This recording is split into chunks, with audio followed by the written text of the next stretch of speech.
En la anterior predicación vimos que pasábamos a formar parte de la Iglesia Universal, digamos el tema central que yo estoy tratando y como decidí llamar a la serie era entender qué es Iglesia. Y la última predicación, lo que estuvimos hablando es cómo pasamos a formar parte de esa Iglesia, de ese cuerpo de Cristo, a través de nuestra unión con Cristo, ¿no? Y hoy lo que vamos a hablar, mediante, es más sobre esta salvación que nos fue entregada como un regalo, ¿no? Pero sobre todo sobre la responsabilidad que tenemos, y yo creo que el tema ha salido durante la alabanza, ¿no? Las expresiones, las oraciones, yo creo que van por ahí. Esa responsabilidad que tenemos de cuidar, o más bien de usar el regalo que Dios nos ha dado. Y sigo en mi intención, o mi compromiso, voy a decir, de intentar centrar esta serie en el libro de los Filipenses. Así que nos vamos a Filipenses, al capítulo 1.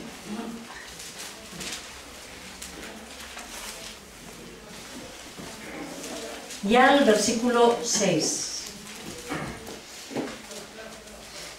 Este es un versículo que estamos animando, ¿no?, a que nos lo aprendamos, a que memoricemos. Es muy bueno aprender, memorizar las Escrituras, ¿verdad?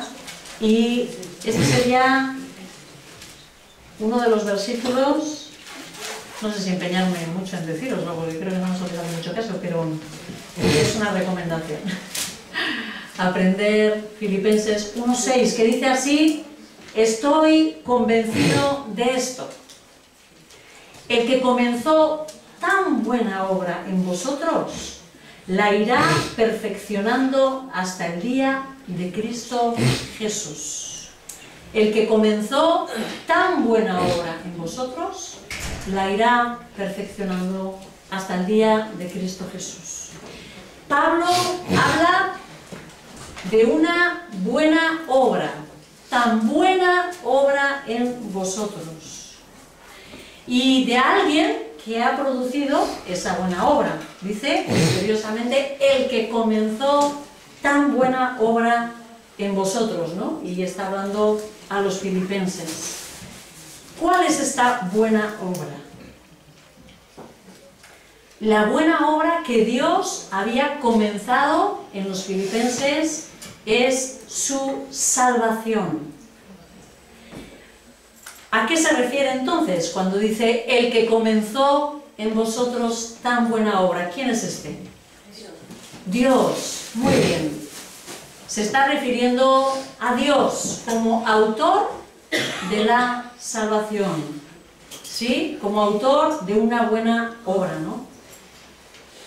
Aquí vemos que otorgar la salvación es una de las buenas obras de Dios.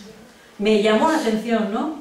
Porque nosotros quizás cuando hablamos de buenas obras, ¿de qué podemos estar hablando? De ayudar a la gente, diezmos. Venga, los diezmos, Venir a la iglesia. venir a la iglesia, buenas obras. No mentir. No mentir. No mentir, esa obediencia, ¿verdad? Sujetar. Cosas materiales. Cosas materiales puede ser, compartir también, ¿verdad? Con los demás. Muy bien. Sin embargo, ¿cuál es la grandeza de Dios? Que cuando vemos las buenas obras de Dios, dice, se está refiriendo a esa transformación, a un nuevo nacimiento en la persona, ¿no? Y me acordaba, meditando en esto, en esa buena obra, en otra de las buenas obras de Dios. ¿Os acordáis en la palabra cuando vemos reflejado en esa palabra que Dios hacía cosas y que eran buenas? La creación. Fijaros de qué estamos hablando, de dar nosotros una limosna o una ayuda a alguien y Dios creando, sanando, salvando, ¿no? Como buenas obras de nuestro Dios. Ese es nuestro Dios todopoderoso. Vámonos a Marcos 10 para ver que efectivamente esto solo puede ser una buena obra de Dios, la salvación. Es a Él al que le corresponde. Muchas veces decimos, depende de ti, amigo, amiga. Mejor habla con Dios, porque es Él el que te tiene que salvar. Dice Marcos 10, en el versículo 26 y 27. Estaban hablando, ¿no?, sobre cuán difícil era que los ricos entraran en el reino de los cielos. Los discípulos, dice, se asombraron aún más y decían entre sí, ¿quién podrá salvarse? ¿Quién puede salvarse? Y Jesús le contestó, para los hombres es imposible. Salvarse, para los hombres es imposible, aclaró Jesús mirándolos fijamente. Pero no para Dios.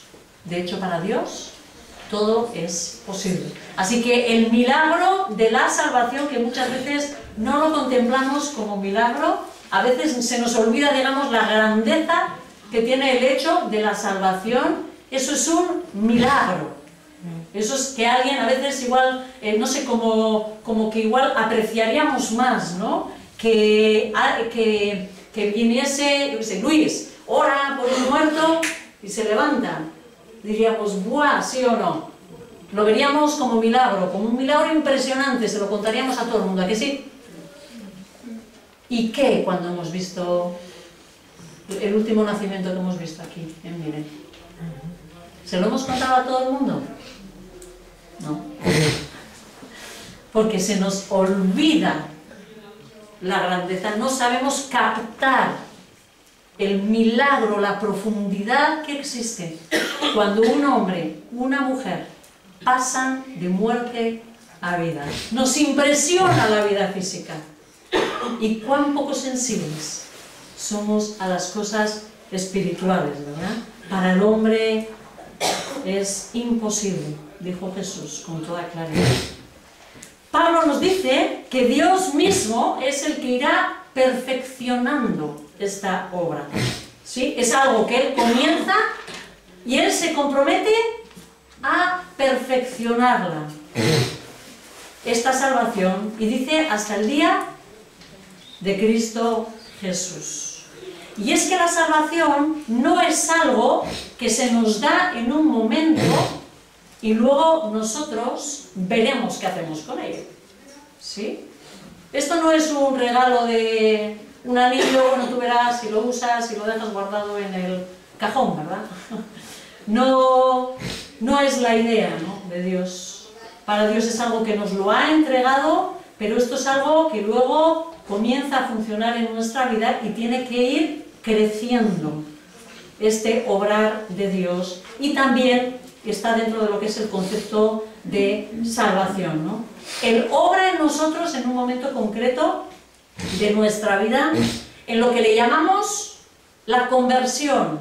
Se ha convertido, decimos, ¿no?, en nuestra jerga evangélica.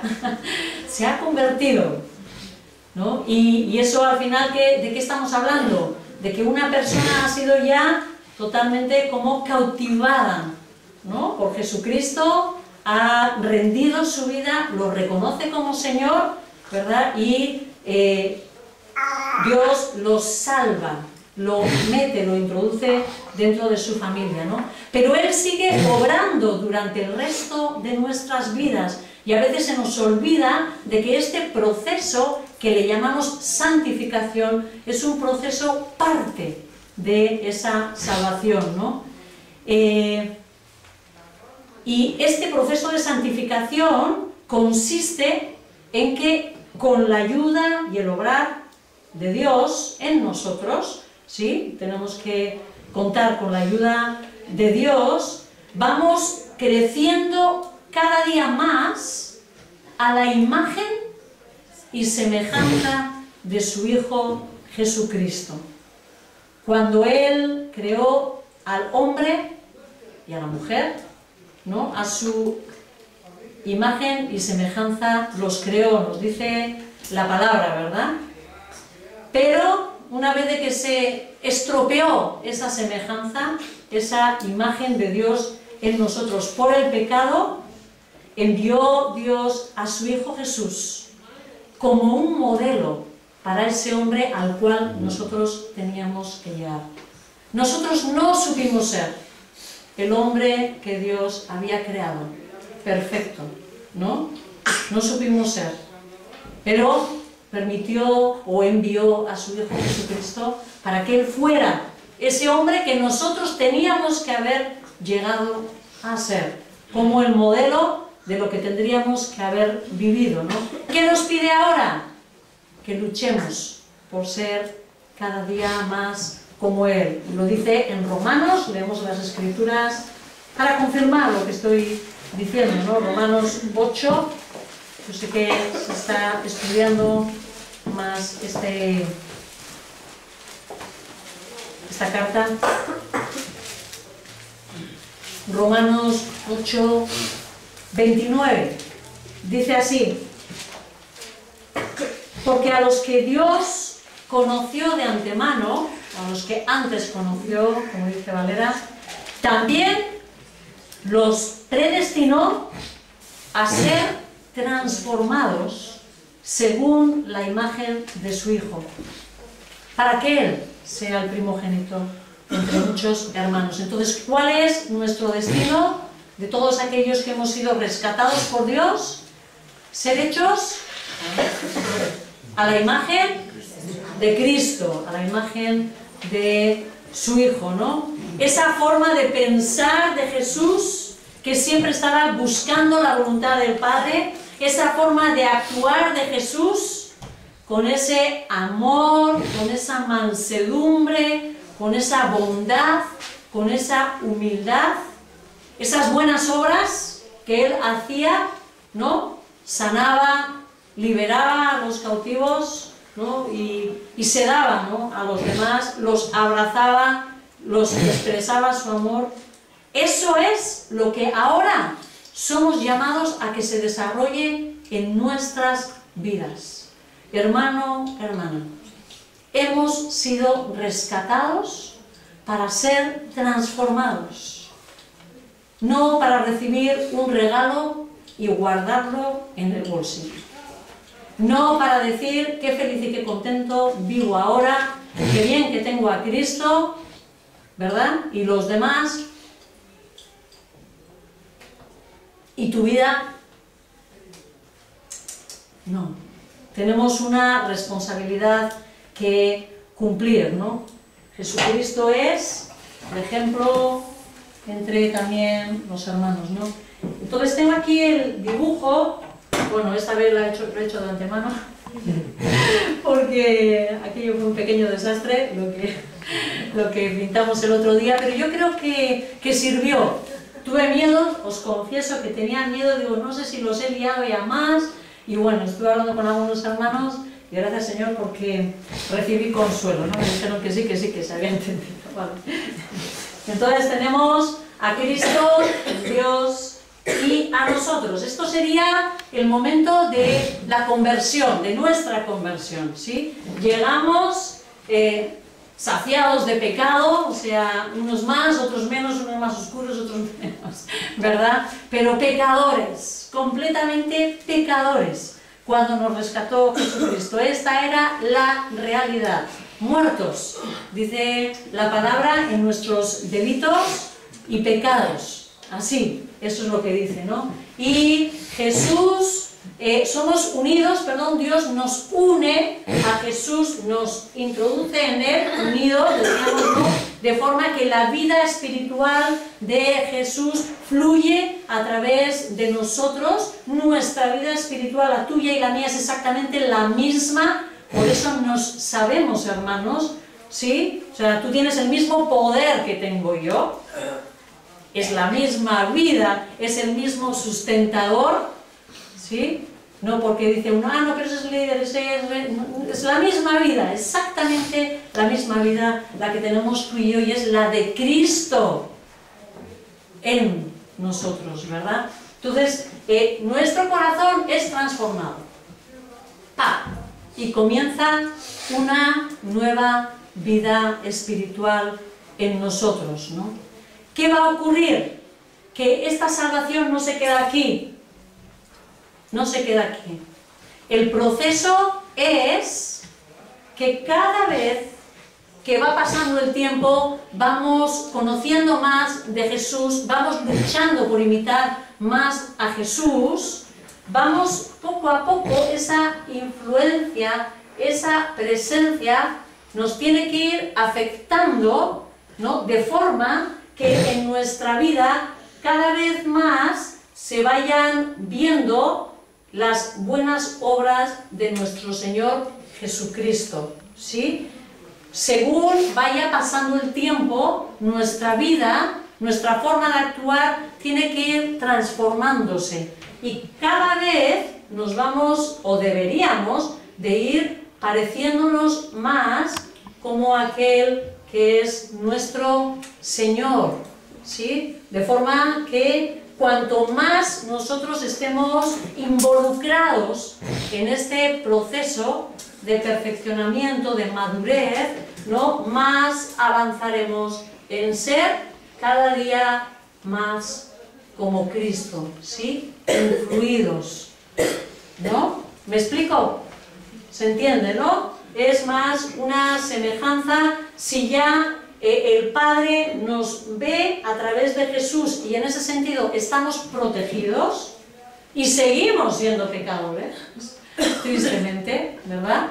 Pero hay una gran diferencia. Ahora ya la transformación es de dentro hacia afuera, ¿sí? El fluir y la influencia de Cristo en este nuevo corazón tiene que comenzar a transformar nuestro interior, de forma que nosotros empecemos a fluir y a expresar a Cristo en nuestras vidas, ¿sí? ¿Qué ocurrirá?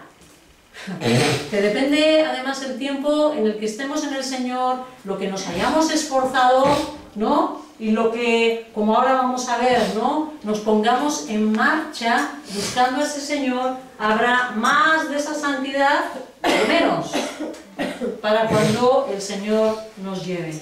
Pero ahora nuestra responsabilidad delante de Dios no es estar ya limpios, porque es imposible. Nuestra responsabilidad es esforzarnos por ser cada día más como Cristo. ¿Me explico?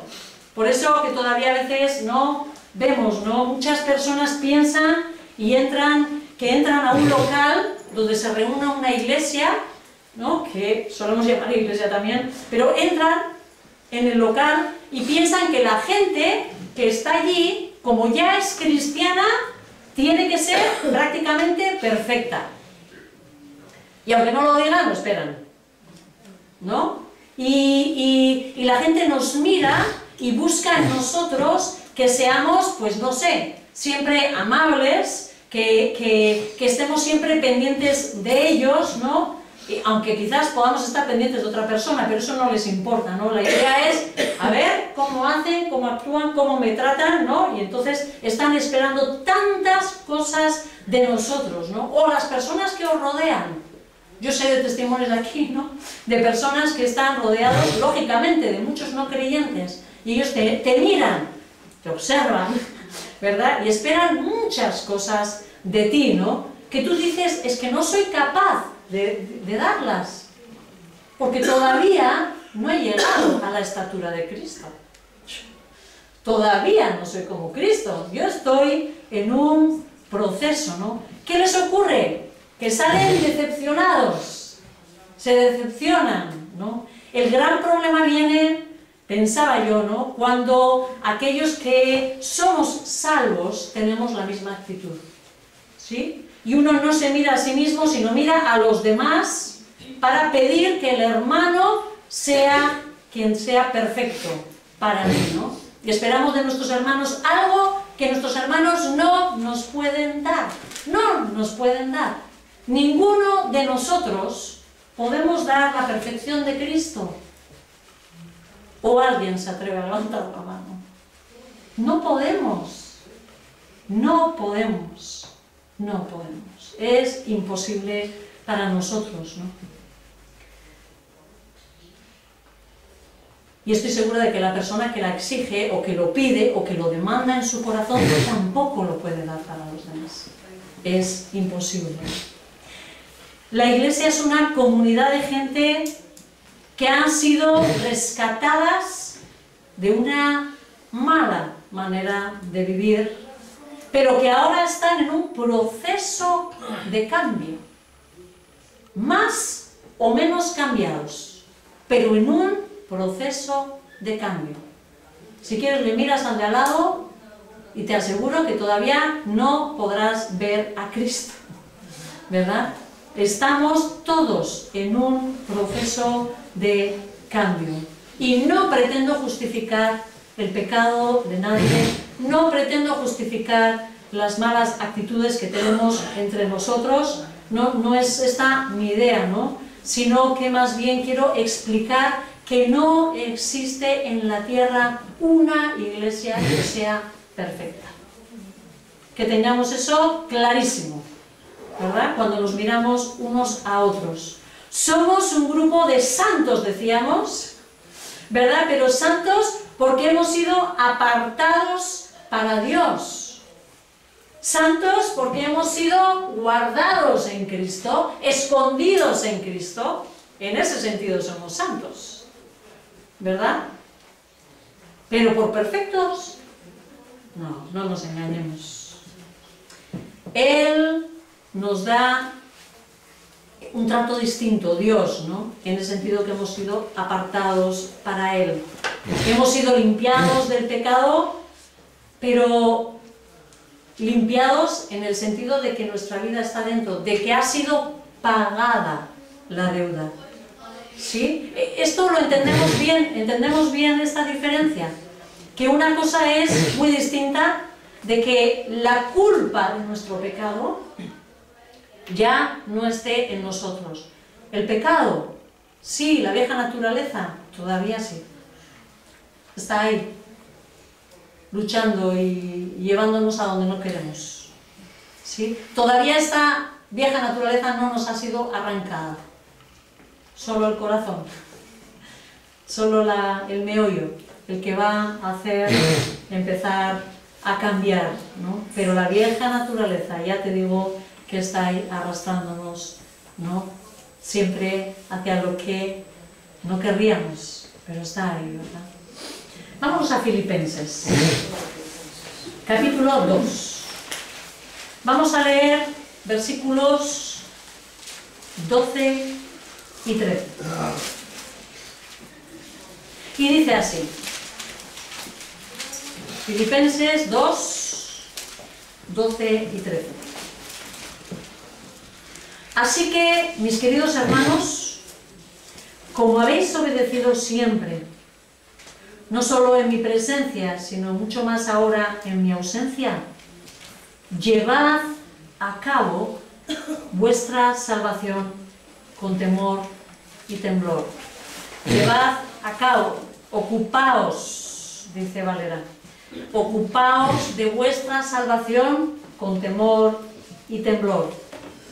Pues Dios es quien produce en vosotros tanto el querer como el hacer, para que se cumpla su buena voluntad, ¿no? Pablo nos está hablando aquí de esto mismo. No se trata de cuidar nuestra salvación, porque es algo que si nos descuidamos se nos puede escapar o nos la roban, ¿vale? No está diciendo eso. No está diciendo cuida tu salvación y el regalo que tú tienes para que nadie te lo quite. No es eso lo que nos está diciendo Pablo. Lo que está diciendo es llévala a cabo, ponla en práctica, muévete, muévete, pon en práctica esa salvación con temor y con temblor, ¿no? con toda reverencia ante lo que se te ha dado, ¿no? A lo que Pablo se refiere es ese esfuerzo personal que tenemos que hacer en el desarrollo de esa salvación que nos llevará a ser cada día más obedientes. ¿Cuánto nos cuesta? Más sumisos. ¿Cuánto nos cuesta? Más humildes. ¿Cuántísimo nos cuesta? Más parecidos a Cristo. A Él nos recuerda, y Él nos recuerda que además gran parte del trabajo lo tenemos hecho, porque es Dios mismo el que produce en nosotros ese deseo, y Él es el que nos da las fuerzas para que lo podamos hacer, para que podamos hacer las cosas que agradan a Dios. Es Dios mismo el que se ocupa de impulsarnos, de alentarnos, de inspirarnos y de darnos el ánimo y las fuerzas, ¿no? Mirad, esto mismo se lo dijo Jesús a sus discípulos. Miramos en Mateo 11. Nos encontramos muchas veces con la palabra que nos dice las mismas cosas de formas distintas en uno y en otro libro. Es algo impresionante. Una Biblia formada por 66 libros, ¿no? Que os lo habrán dicho muchas veces la gente, escrito por hombres. Sí, muchos hombres intervinieron en esto, ¿no? Pero se nota la inspiración del Santo Espíritu, porque en la esencia tenemos el mismo mensaje, dicho por Pablo, dicho por Jesús, dicho por Isaías, dicho por cualquiera, ¿sí? En una y otra época. Mateo 11, versículos 28 al 30, y dice así: venid a mí, todos los que estáis cansados y agobiados, y yo os daré descanso. Y fijaros qué aparente contradicción, pero dice Jesús, cargad, o sea, nos está invitando a descansar, y sin embargo, ¿qué nos dice? Cargad con mi yugo y aprended de mí. ¿Será eso descanso? Es descanso, es descanso. Cargad con mi yugo y aprended de mí, pues yo soy manso y humilde, apacible y humilde de corazón, y entonces encontraréis descanso para vuestras almas. Y dice el 30, porque mi yugo es fácil, dice Valera, suave, dice la Nueva Versión Internacional, y mi carga es ligera, liviana. Es lo que está diciendo el Señor. Esfuérzate, pero yo te ayudo en ello. ¿Es fácil, Señor? Sí. Yo estoy llevando el yugo. Yo estoy llevando la carga principal. No te hagas el derrotado, porque soy yo que te estoy sujetando. Más bien yo te sujeto, ¿no? Volvemos a Filipenses.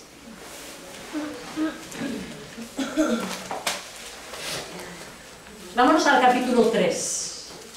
Aquí vamos a encontrar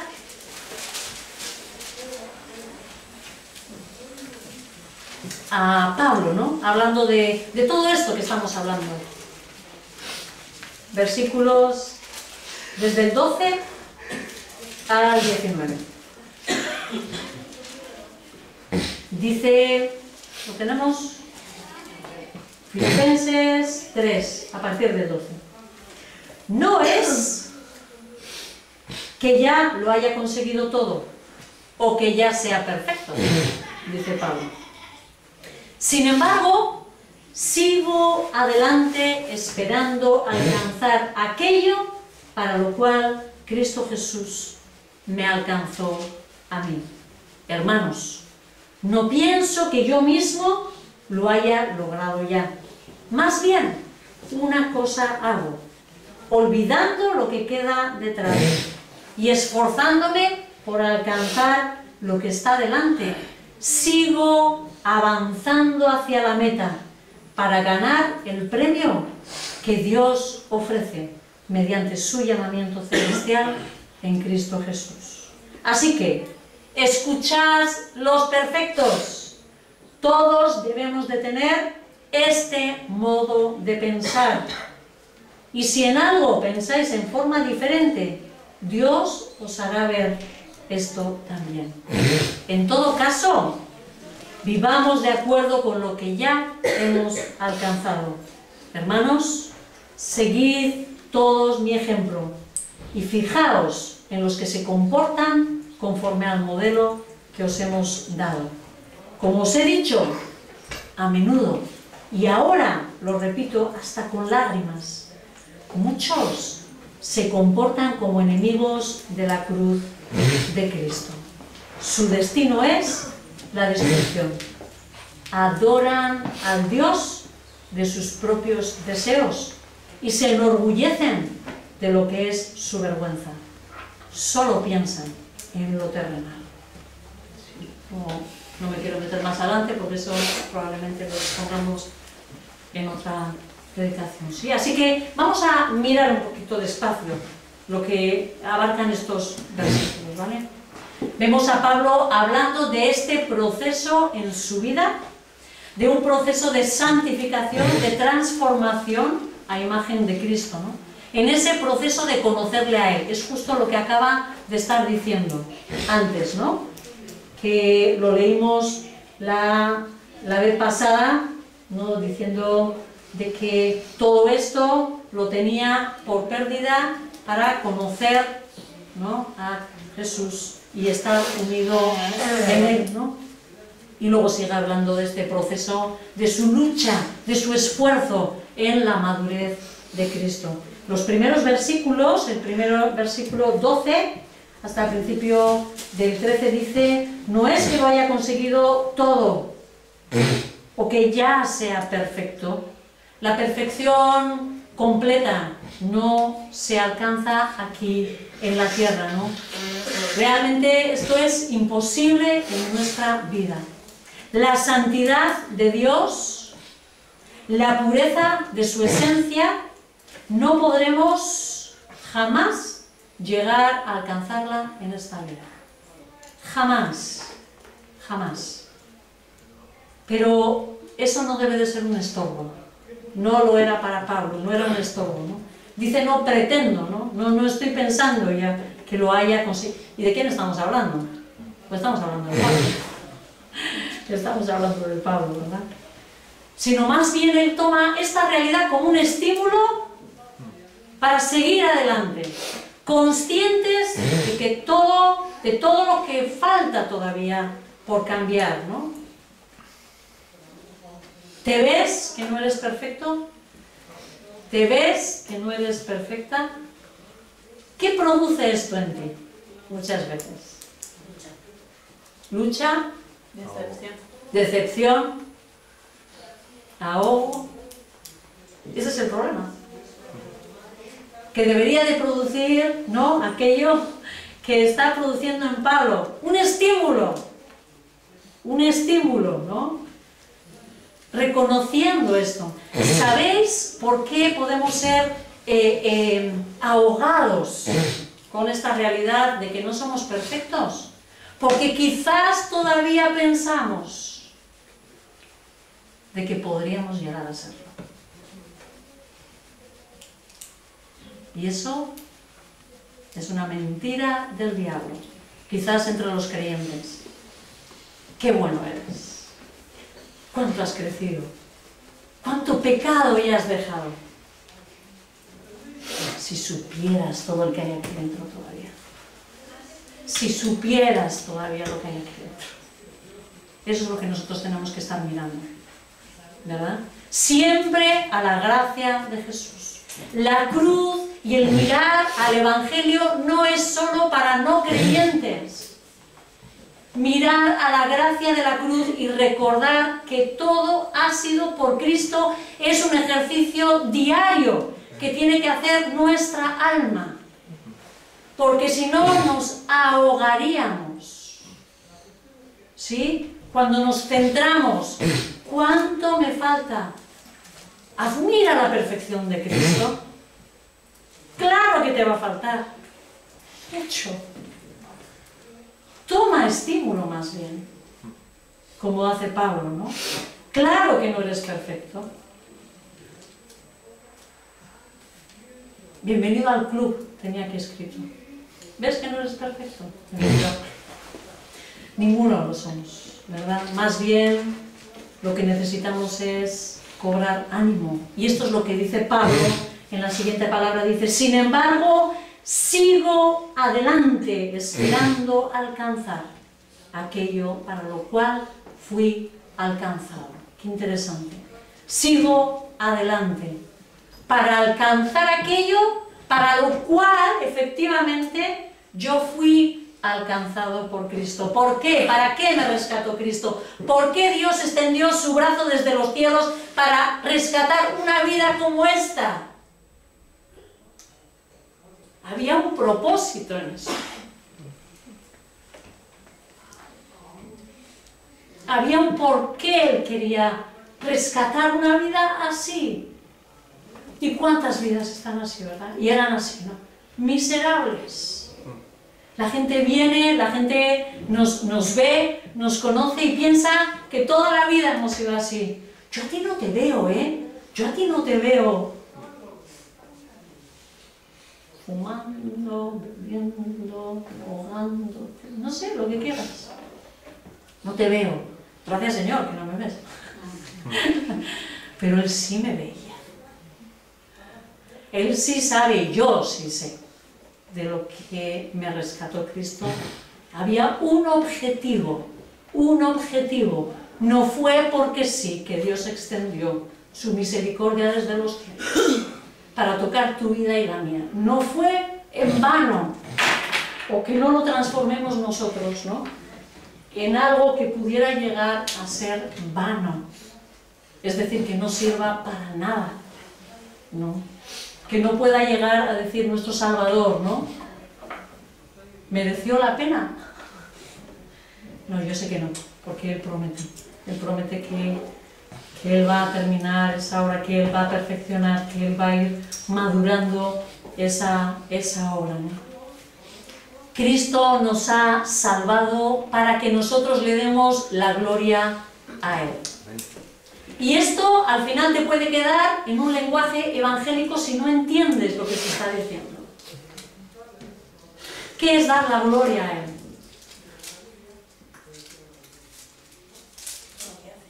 ¿Eh? Lo que Él hace por nosotros, pero ¿qué es la parte que nosotros tenemos que hacer? Él hace para que nosotros hagamos. ¿Qué hacemos por Él? ¿Qué puedes darle a Jesús? Un reconocimiento, una honra a su nombre. Eso es algo que Dios espera de todos los suyos. Él quiere que estos labios confiesen su nombre. Mirad, el otro día estamos leyendo con mi marido, con José Ignacio, en Éxodo, ¿no?, y viendo cómo cuando Dios le dio todas las normas a Moisés sobre el tema de los sacrificios. Y había una frase que se me quedó, decía esto: nadie vendrá con sus manos vacías a mi presencia. Y yo me acordaba de la canción que se nos cantar, ¿vale? Y yo decía, es verdad, y reflexionaba, ¿no?, compartiendo con José Ignacio. Digo, claro, nosotros cantamos, ¿no?, Señor, vengo con mis manos vacías, ¿no? Y quizás porque estamos queriendo expresar, ¿no?, como congregación, Señor, no tengo nada que darte. No, o sea, ¿qué te voy a poder dar yo a ti? Sí podemos dar y tenemos que dar. La palabra nos habla de un sacrificio del fruto de los labios que confiesan su nombre. Jesucristo está esperando que tú y yo, como rescatados por Él, vengamos aquí a reunirnos todos los domingos con una fidelidad, y que no solo tu cuerpo esté aquí, sino que tu boca se abra, porque no puede permanecer callada al pensar en su gloria y en su sacrificio por ti. Déjate de vergüenzas. déjate de vergüenzas, porque no lo estás diciendo al de al lado. Cristo desde los cielos, sentado en su trono, soberano y poderoso, te está esperando a que tu boca se abra con deleite y pasión. Te amo, Señor. Gracias, Señor.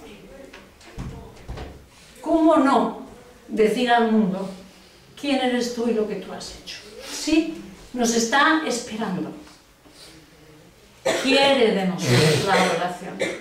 Quiere de nosotros unas mentes centradas. ¿Quién es Él? ¿Quiénes somos nosotros? Cantando, sabiendo lo que estamos diciendo, ¿verdad? No usando mal su nombre. Nos está esperando, te está esperando. Y no solo aquí, ¿verdad? Yo sé que es día tras día, yo sé que es el vivir, yo sé que es superar esa vergüenza que a veces, ¿no?, siente nuestro ser cuando están nuestros compañeros del instituto, ¿no? Qué vergüenza decir que yo amo a Cristo. Del trabajo, quizás, yo qué sé, de familia, no sé, cada uno tiene una circunstancia, una lucha, cosas que arrastramos, ¿no? Miedos a ser despreciados, porque ya lo vimos mucho desde niños, que es tantas cosas, ¿verdad? Pero Él espera una adoración de todo nuestro corazón, un reconocimiento continuo de una vida, algo que no pueda callar, que no se pueda parar, ¿no? Medio, no sé.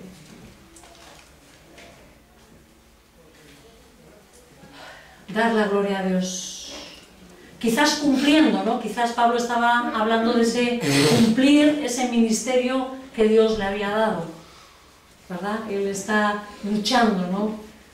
Y los que hemos leído Filipenses lo vemos tan claro, ¿no? Cómo se le ve a este hombre viviendo completamente centrado en quién es Cristo, ¿no? Podría ser, ¿no?, esa purificación. Esto es darle la gloria a Dios. Luchar por limpiar cada vez más nuestro pecado, luchar porque cada uno que nos mira, cada vez nos mire menos, nos vea menos a nosotros y vea más a Cristo en nosotros. Ese resplandor de gloria, ¿no?, que sea el que se dé en nosotros, ¿no?, para aquellos que nos miran, ¿no? ¿Tienes claro para qué te alcanzó Cristo? ¿Eres consciente de que hay un plan para tu vida detrás de esa salvación? Y que ese plan se extiende hasta la eternidad. A veces tenemos una visión tan mundana, voy a decir, tan terrenal, que no pasa de aquí, de la capa del ozono, ¿no? A veces así, tenemos una vista corta, y sin embargo nosotros somos llamados a mirar continuamente a los cielos. El objetivo de nuestra vida trasciende, no es algo meramente de esta tierra, es trascendente, es decir, lo supera todo, pasa por esta tierra, pero sigue hasta la eternidad, ¿no? No tenemos tiempo para deprimirnos, hermanos. Si tú y yo nos centramos en que hemos sido creados, ¿verdad?, para su gloria, que hay tantas cosas que hacer, tanto trabajo en uno mismo, para escudriñar, para mirar, para pedir perdón, para arrepentirse de tantas cosas, tanta limpieza, tanto por hacer hacia los demás. Señor, ayúdame a quitar esta actitud egoísta, ayúdame a mirar a los demás. ¿Qué necesita este? ¿Qué necesita el otro? El saber vivir para uno, para otro. Hay tanto para hacer, tanto para hacer. No hay tiempo que perder, no podemos aburrirnos. No tiene ningún sentido para nosotros, ¿no? Versículo 13 dice, después de que dice, no pienso que lo haya logrado ya, que al final viene a decir lo mismo que antes, más bien una cosa hago. Y aquí nos va a hablar de cuál es la actitud que hay que tener. Dice, olvidando lo que queda atrás, esforzándome por alcanzar lo que está delante, ¿no? Aquí está la actitud. Olvidando lo que queda atrás. Hay veces que lo que hemos vivido nos puede llevar a desanimarnos. Sí, porque hemos tenido una vida espiritual con malas experiencias, con muchas luchas. ¿Sí? Era creyente, me ocurrió una desgracia, ¿no? El Señor permitió en mi vida X cosas, ¿no? Y aparentemente todas son como desgracias, ¿no? O hemos estado envueltos en un pecado. Conocí a Cristo, pero resulta que por un tiempo descuidé y me vi envuelto en algo, ¿no? O nos puede pasar lo contrario. Podría ocurrir que mirando nuestra vida espiritual a lo que hemos dejado atrás, y no estoy hablando ya antes de conocer a Cristo, porque eso por supuesto que se queda atrás, ¿sí? Eso, la palabra y las cosas viejas pasaron, ¿verdad? Pero estoy hablando ya de tu vida en Cristo. Cuando tú miras para atrás, ¿qué sientes? ¿Fracasos o victorias? ¿Verdad? Quizás desánimo por un lado, o ¿no? O dices, guau, no, es que siempre estoy, que no hay forma, ¿no? Otros se pueden sentir, no sabes la de cosas que he dejado ya. Pues tanto una cosa como la otra, dice Pablo, que no se te ocurra mirarlas demasiado. ¿Sí? Porque esas frustraciones te pueden desanimar, pero esas victorias te pueden enorgullecer y hacerte sentirte demasiado seguro de ti mismo. Así que una cosa hace Pablo, olvidando ciertamente lo que está atrás, ¿no? No tenemos que basarnos en lo que pasó, porque eso, lo pasado, no nos va a sostener en el presente, ¿no? Debemos de enfocarnos qué estoy haciendo ahora, qué es lo que Cristo quiere para mí. ¿Sí? Cuando miremos, solo que miremos para ver lo que Dios y lo que Cristo hizo en mi vida. Me ayudó, estuve mal, me consoló, me proveyó. Ahí sí, recuérdala a Cristo, actuando. ¿Sí? Mira para atrás, pero solo para ver cómo Cristo te fue sacando de una y otra. Ay, sí, eso sí, piensa en él. ¿No? Pero no en tus caídas, no en tus grandes victorias, porque no son las que te van a sostener ahora. Y dice, esforzándome por alcanzar lo que está adelante, sigo avanzando hacia la meta. ¿No? He aquí la otra clave para el buen avance de nuestra vida espiritual. El esfuerzo. El esfuerzo. Antes hemos dicho que Dios es el que pone el querer y el hacer en nosotros, y es verdad. Pero eso no quita que se requiere un esfuerzo por nuestra parte.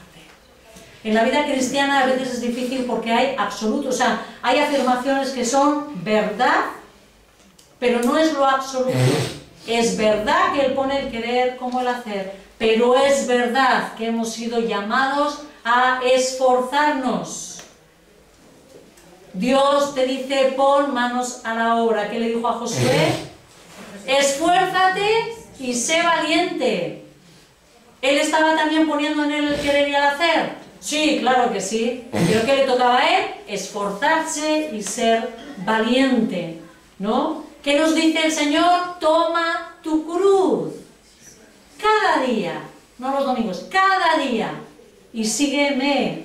Y eso es un esfuerzo personal, todo eso conlleva un esfuerzo de nuestra parte. Así como la conversión depende exclusivamente de Dios, la santificación es un trabajo en conjunto con Dios, de Dios con nosotros. ¿La mayor parte la hace Él?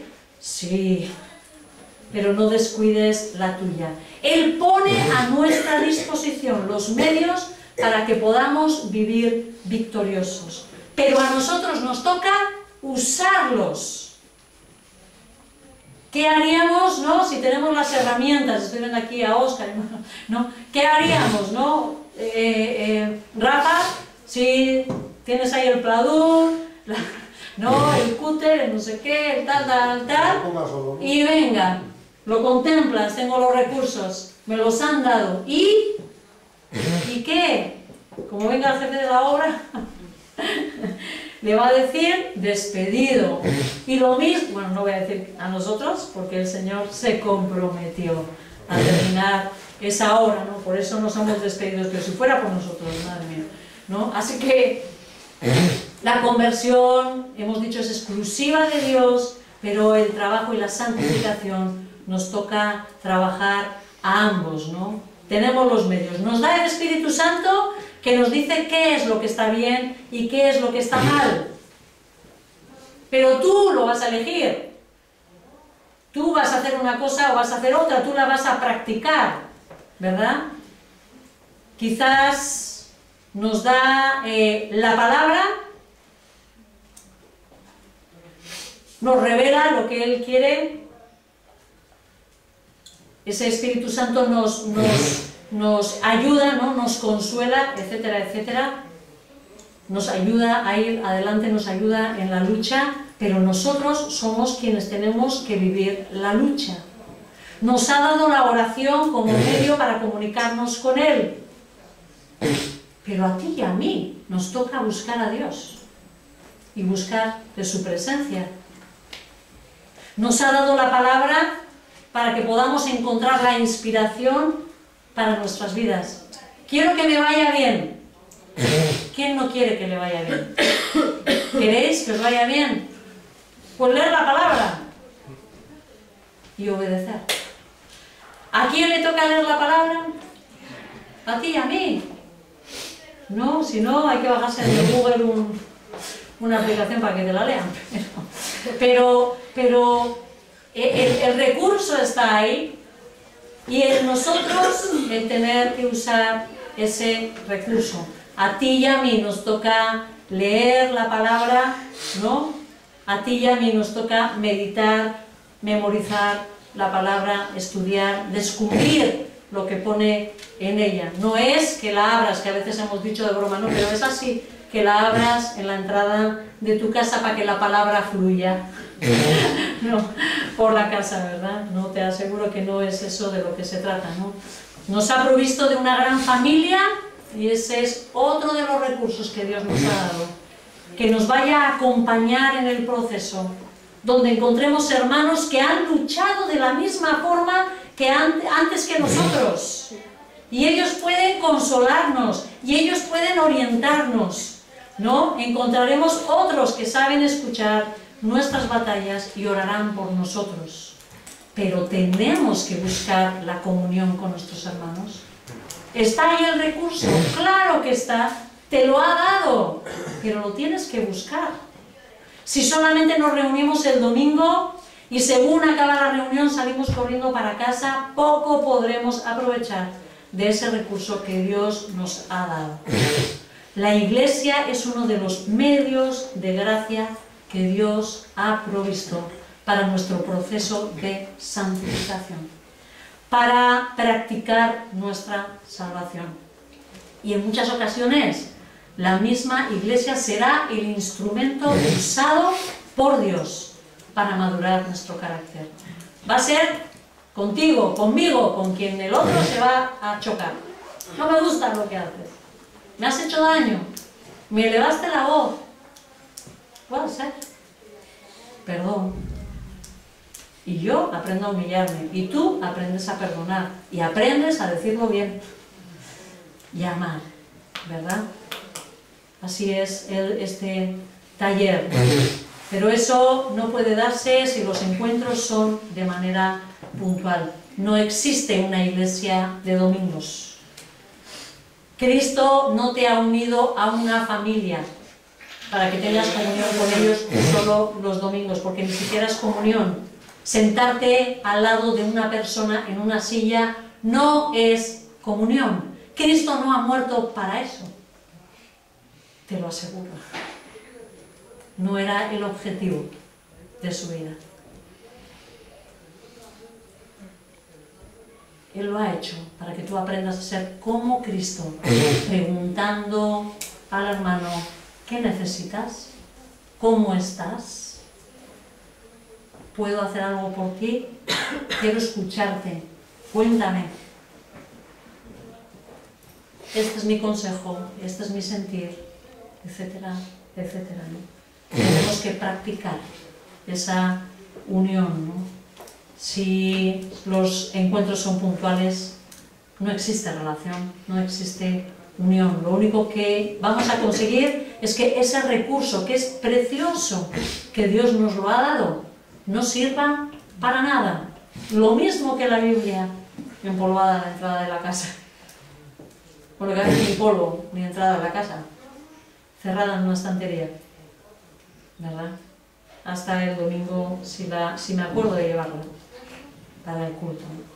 La pregunta es, ¿estás esforzándote en tu salvación? ¿Estás cumpliendo tu parte de buscar a Dios cada día? ¿Oras continuamente? ¿Conoces el manual que Dios te dejó con su verdad? ¿Buscas a tus hermanos para que te aporten sus conocimientos y experiencias? ¿O tú compartes tus experiencias con ellos? ¿Los consuelas? ¿Los alientas? ¿Estás sirviendo a alguien de aliento y de ánimo en sus luchas espirituales? Esto es poner en práctica la salvación. Versículo 16 dice: en todo caso, vivamos de acuerdo con lo que hayamos alcanzado ya. Sepamos lo que sepamos. Sepas lo que sepas. Llevo poco tiempo, no importa. Si has escuchado algo, se escuchan muchas cosas, ¿verdad? Como sentado ahí, se escuchan muchas cosas. Hayamos madurado lo que hayamos madurado. El llamado es a vivir conforme a lo que ya sabemos.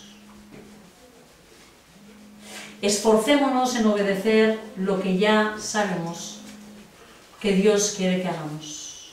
A veces buscamos afanadamente saber más, como si eso fuera la clave de la madurez. Más conocimiento. ¿Será que conozco más a Dios? Quizás sepas sobre Dios, pero a Él no. Si nos olvidamos de poner en práctica lo que ya sabemos, no hemos hecho nada. ¿Cuán distintos seríamos si estuviéramos esforzándonos por cumplir lo que ya sabemos? Sé poquito, lucha por ello. Qué bonito es cuando estás viendo a una persona que en ese primer amor, que te dice: no entiendo nada, pero esto yo creo que aquí el Señor me está diciendo que perdone. Sí, es que yo... Siguiente reunión, 2 reuniones, 3 reuniones. ¿Sabes una cosa? Dios me ayudó a perdonar. Y tú dices: gracias, Señor. Esa persona, si sigue así, va a crecer, va a crecer, va a crecer. Y irá dando pasos cada vez más acelerados. En lo poco que sepas, en lo poco que entiendes, en lo poco que tú crees que se te ha revelado, sé fiel. Sé fiel y te va a ir muy bien, y te va a ir bien. Versículo 17 dice: hermanos, seguid todos mi ejemplo y fijaos en los que se comportan conforme al modelo que os hemos dado. Pablo era un ejemplo para este reto que nos ha presentado, ¿no? Jesús es el modelo de perfección. Pero si queremos ver a otro luchando, ahí bajamos los ojos a Pablo, ¿no? A Pablo, y como dijo él, y a aquellos que se comportan como yo os he dicho. Había más ejemplos, ¿no? Ellos son ejemplos de lucha por la perfección. Hombres y mujeres que tienen que esforzarse para poder parecerse más a Cristo, como tú y yo, ¿verdad? Versículos 18, 19, dice: como os he dicho a menudo y ahora lo repito hasta con lágrimas, muchos se comportan como enemigos de la cruz de Cristo. Su destino es la destrucción. Adoran al Dios de sus propios deseos y se enorgullecen de lo que es su vergüenza. Solo piensan en lo terrenal. Aquí Pablo nos está dando un ejemplo que no tenemos que seguir. ¿Sí? La palabra muchas veces nos revela y dice, mira, seguid a este, seguid al otro. Pablo dice, seguidme a mí, seguid mi ejemplo. Pero aquí tenemos un ejemplo de lo que no tenemos que hacer. Personas dentro de la congregación que viven para satisfacer sus propios deseos, que solo piensan en lo terrenal. Como decimos, ¿no? La vista corta, ¿no? Tienen la vista corta, ¿no? Esta es la antítesis de lo que Pablo enseña. Buscar y luchar por nuestros deseos y placeres es todo lo contrario a lo que tiene que hacer el cristiano. Todo lo contrario a lo que hizo nuestro maestro. ¿Sí? Quien, ya veremos cómo se despojó a sí mismo, ¿no? Y se humilló. Seguir a Cristo significa buscar el bien de los que te rodean. Seguir a Cristo es vivir mirando al más allá, con una esperanza de la eternidad continuamente delante de nosotros. Las personas que están entre nosotros y viven de esta manera no son cristianos. Lo vuelvo a decir, no son cristianos. No son seguidores de Cristo y no viven para Él. Incluso cuando acuden a las reuniones de la iglesia, lo hacen por alguna motivación egoísta y personal. En algo sienten que les satisface a la carne o al alma o algo, pero hay también una motivación completamente egoísta. Y es por ello que Pablo afirma que su destino es la destrucción. No son creyentes, no pensemos que son gente que ha caído, ¿no? Ejemplo, quiero que ahora, bueno, iba a decir cerréis vuestros ojos, no cerréis vuestros ojos, pues acaso, pero quiero daros un ejemplo. Pensaba, ¿no? Pensando en la santificación, así como el dibujo, ¿no? Hay veces que puede ayudar. Ayer estamos en un curso donde nos enseñaban que había una parte, ya no pensamos con la corteza, nos decían, sino hay algo dentro de nosotros que se activa con los ejemplos. Vamos a imaginar una casa completamente sucia. Esa representa nuestra vida, ¿vale? Con sillas, patas arriba, las cosas tiradas y todo un desastre, un desastre. Y entra la señora de la limpieza. Vamos a ser nosotros mismos, ¿vale? Ante nuestra vida, ¿no? Al principio, normalmente, ¿qué haría esta persona? Comenzaría con las cosas más vistosas, ¿sí o no? Empezar a colocar las cositas, ¿no? Se empieza como a lo, ¿no? Pues, uy, una silla tirada, la voy a colocar, ¿verdad? Empiezas un poquito con lo que más llame la atención, ¿no? Lo que estorba, lo que está ahí en medio, ¿no? Y empieza a haber una cierta apariencia en ese orden, como si hubiese cierta limpieza, pero según sigue mirando esta mujer, vamos a poner mujer, que son muchas aquí, vamos viendo de repente pues la porquería, uy, la cocina, la vajilla acumulada, las ollas sucias, pegadas y tal. Empieza, ¿no? Con ese proceso, ¿no? Ropas tiradas, etcétera, que hay cosas para limpiar, pan. Pero si sigue mirando, ¿qué ocurre? Que sigues descubriendo más cosas. ¡Uy! ¿Qué de polvo tiene el suelo? Venga, empezamos a barrer, venga, vamos a quitar la porquería. Y cuando ya hemos quitado eso, quizás quitamos el polvo, sigo mirando, ¡uy! Manchas, hay manchas, hay el suelo, vamos, ¿no? Con la fregona, seguimos. Cuanto más limpiamos, ¿qué nos ocurre? ¿Qué nos ocurre? ¿Cómo? Más encontramos. Más encontramos. ¿Sí? Más consciente eres. La porquería es cada vez más sutil a los ojos, ¿verdad? Menos visible en cuanto tú has entrado, pero cuando tú ya estás en ello, empiezas a descubrir que las manchas te molestan, ¿verdad? Y dice, uy, y empiezas a encontrar la pared, esto hay que pasar, lo otro, ¿no? De repente empiezas a fijarte en las cortinas, anda mi madre la mierda que tienen, y empiezas a ver las telarañas, o sea, todo empieza a cantar a la vista, todo empieza a cantar a la vista cuando tú más te empeñas en limpiar, ¿no? esa casa, ¿no? Y eso mismo es lo que ocurre con nuestra vida. Según va pasando el tiempo de nuestra conversión, vamos haciendo avances en nuestra vida espiritual. Descubrimos primero pecados muy vistosos y luchamos para quitarlos. Algunos incluso, gracias Señor, que nos son quitados hasta sin esfuerzo casi, ¿verdad? No nos dábamos ni cuenta, pero de repente dejamos de practicar algunas cosas. No queremos, no nos gustaban ya, ¿no? Pero, según vamos poniendo en orden nuestra vida, nos vamos dando cuenta de que, uy, ¿y este pecado qué hace aquí? Porque uno empieza a ver esos pecados más sutiles que están ahí ensuciando nuestra vida, ¿no? Luchamos contra ellos. Esto ya cada vez nos cuesta más, nos cuesta más, ¿no?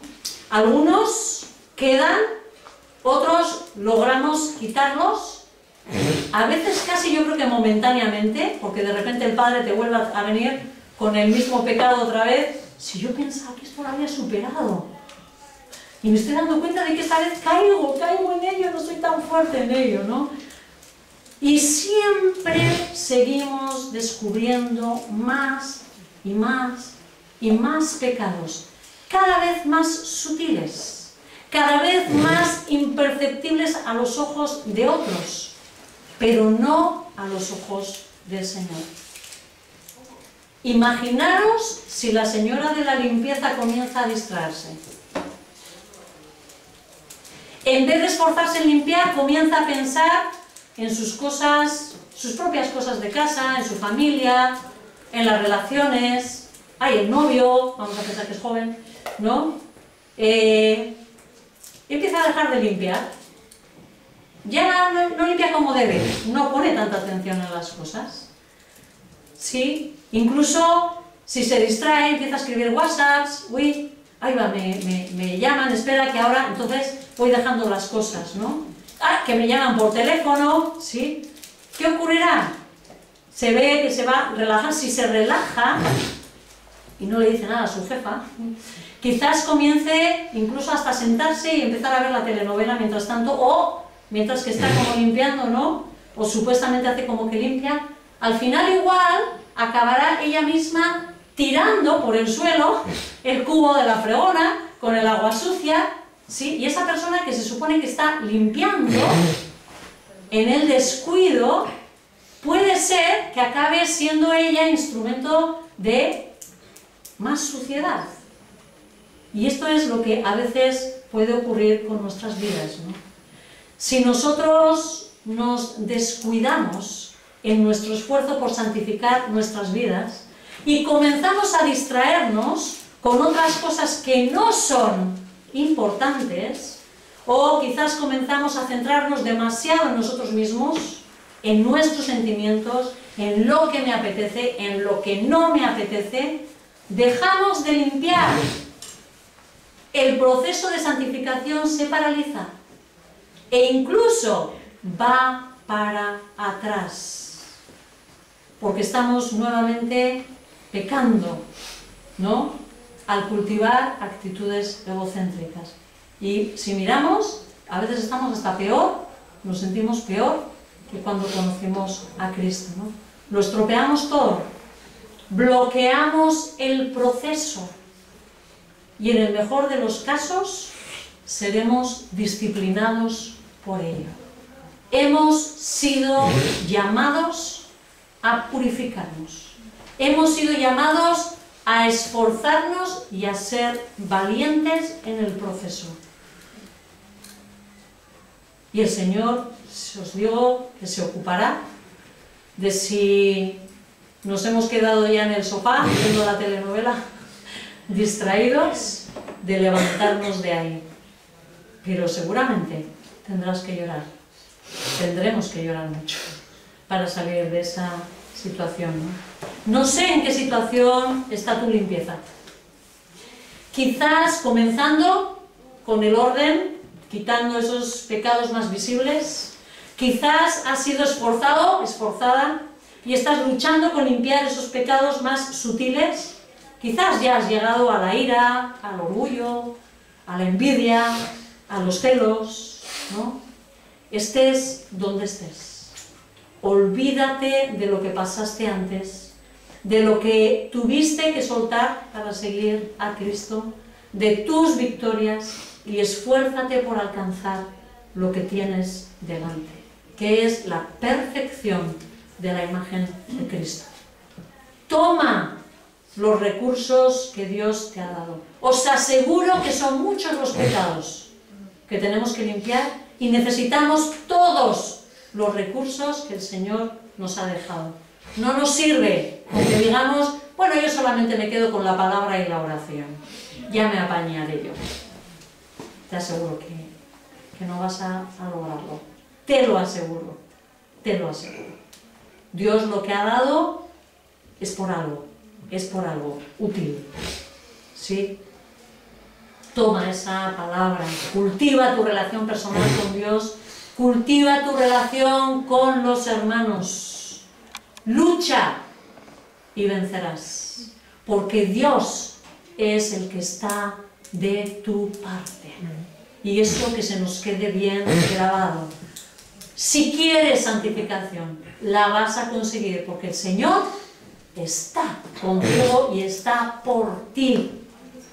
Él está apoyándonos cada día de nuestra vida. Él ha prometido terminar la obra que comenzó. Pero nosotros hagamos nuestra parte.